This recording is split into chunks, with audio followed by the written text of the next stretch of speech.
The CPU is considered the brain of the computer. In order for programs and other hardware components to be installed, they must go through the CPU before they can function. For example, when a function or a program is brought up, the CPU must pull information from the RAM (random access memory). Then the CPU reads the instructions and sends the task back to the RAM.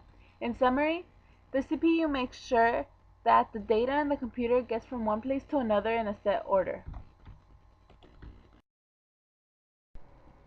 The purpose of the CPU is to control the programs stored in the computer by taking instructions in and distributing the data.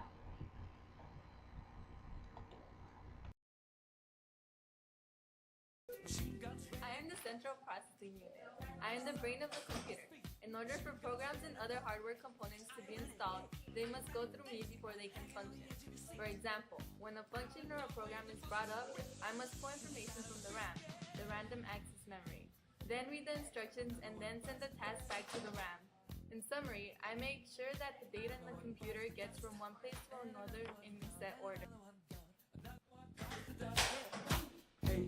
Gonna get you too. Another one bites the dust. Cancel my 3 o'clock. Update our company website with current events.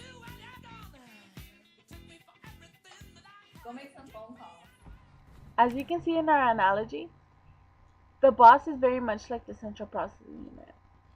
The boss tells the assistant, the secretary, and the intern what to do to make sure that the office is running accordingly, just as the CPU does the same with the information, electrons, and electricity.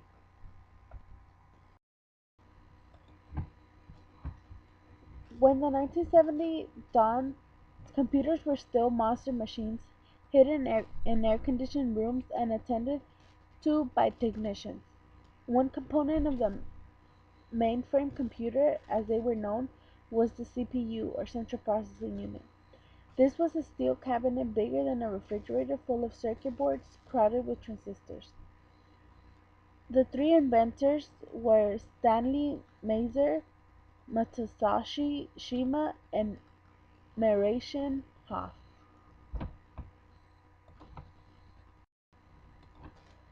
There have been many improvements. Since companies are always looking for a way to compete speed-wise, they have came up with a way to make processors faster. They soon created the dual-core processor. Having two processors increases speed. To do this, they take two CPUs and smash them together onto one chip. This also increases space capacity. An interesting fact about the CPU is that Fujitsu has just introduced the new world's fastest CPU, dubbed Venus. Fujitsu claimed that the chip is capable of crunching through an astounding 128 billion computations per second, 2 times faster than Intel's current best performer. According to Fujitsu, Venus shows promise in the field of pharmaceutical research, astronomy, weather prediction, scientific research, and more.